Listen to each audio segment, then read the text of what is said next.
Mga ginigiliw po naming mga kapatid sa Panginoon, sa mga subscribers, sa mga followers sa aking Facebook page, sa lahat ng mga friends, at sa lahat po ng mga naaabot ng aking paghahayag ng katotohanan na hango sa mga salita ng Panginoon na kanyang ipinasulat sa mga banal na aklat. Tulad po ng una ko nang naipahayag, ang sinabi ng ating Panginoon sa 1:1-6, maliban na ang tao ipanganak na muli ay hindi niya makikita ang kaharian ng Diyos. Tandaan po natin ang katagang o ang salitang maliban na. Pagka sinabing maliban na, hindi po ito katawagan. Ito po ay requirements. Kailangan po gawin. Hindi po katawagan. Kaya nagtanong ang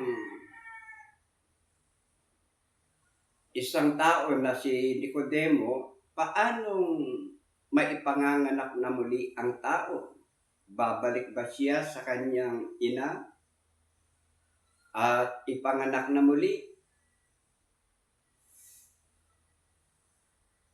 Ang sagot po ng ating Panginoon, kailangan ipanganak siya ng tubig at ng espiritu. Paano po may panganganak ng tubig at ng espiritu? May utos kasi ang Panginoon sa kanyang mga alagad, sa kanyang mga mangangaral. Ang sabi niya sa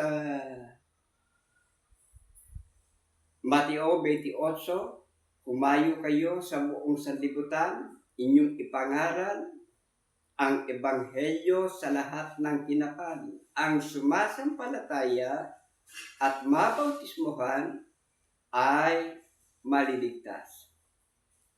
Yan din po ang nakasulat sa Marcos 16. Kaya sino pong tagapangaral ang mayroong karapatang magturo o magbautismo?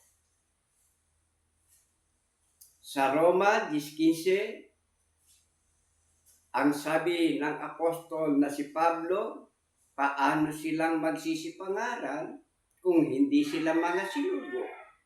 Kaya ang may karapatang magturo, makapagpahayag, makapagpaliwanag ng salita ng Panginoon at mayroong karapatang magbautismo ay yung mga isinugo ng ating Panginoon. Kaya ang taong tumanggap ng tunay na bautismo, yun po ang na-born again. Kaya requirements po, asap at essential o kailangan po ang bautismo. Hindi ho tama ang sinasabi ng maraming nagpapakilalang tagapangaral ng born again na hindi mahalaga ang bautismo. Mahalaga po.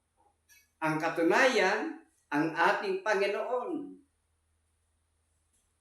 ang unang halimbawa na nagpakita ng pagsunod sa ating Panginoong Diyos, Ama. Siya ay binautismuhan ni Juan Bautista. Si Juan Bautista, sugo ng Panginoon. Meron siyang karapatan na magbautismo. Ang mga alagad, mga apostol, nagbautismo sila. Sila ang may karapatan. Kaya yung walang karapatan sa pangangaral, walang karapatang magbautismo. Kaya pagka nabautismohan ang tao di umano at ang nagbautismo walang karapatan, hindi po na born again. Hindi niya natugunan yung requirements na hinihingi ng Panginoon para ang tao maligtas. Pansinin po natin, gaya ng sinabi ko kanina, maliban na. Pagka sinabing maliban na, hindi katawagan ito. Requirements ito. Ikalawa, sila ay sa pamamagitan ipanganganak o babautismuhan sa pamamagitan ng tubig. Sila ipanganganak o babautismuhan sa pamamagitan ng tubig at ng Espiritu. Tandaan po natin, ang nabautismuhan ng tunay na bautismo, taglay nila yung Espiritu. Kaya pagka ang tao taglay niya yung Espiritu na galing sa Panginoon, susundin niya kung ano yung ipinag-uutos ng Panginoon. Nasunod ba ito ng maraming tagapangaral na nagpapatawag ng born again? Hindi po. Anong katunayan? Pagka sila ay nag-aalaala doon sa sinabi ng Panginoon, kumain kayo, magsiinom kayo bilang pag-alaala sa akin. Ang iba, yung tinapay, pantisan. Yung iba naman, crackers, skyflakes. Pagka ganito ang pagtupad at tinutupad ng maraming tagapangaral, wala pong espiritu yan ng Panginoon. Diretsahan po tayo. Kailangan ang tinapay walang lebadura. Pagkatapos yung saro na lumalarawan, na ang laman lumalarawan sa dugo ng ating Panginoon, ang iba ang gamit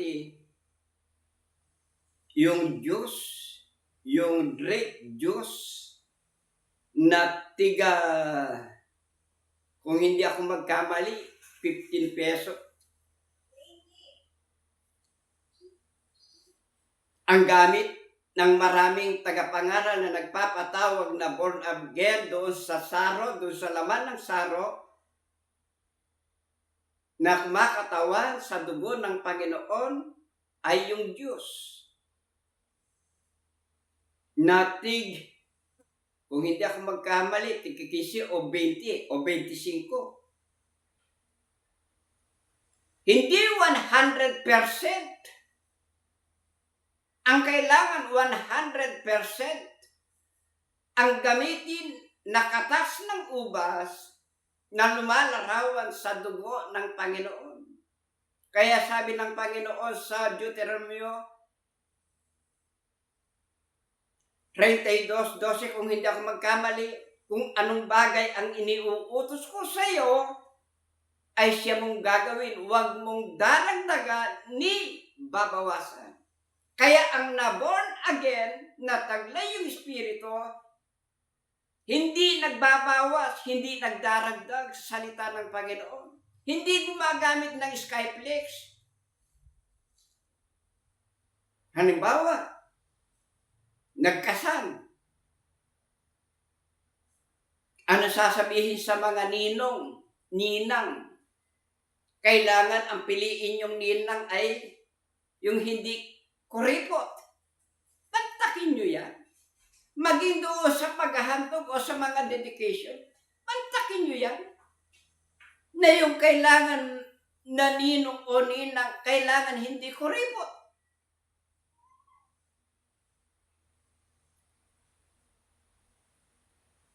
Ano ang motibo ng ganitong mga pastor na nagpapatawag na hindi naman katawagan ng born again?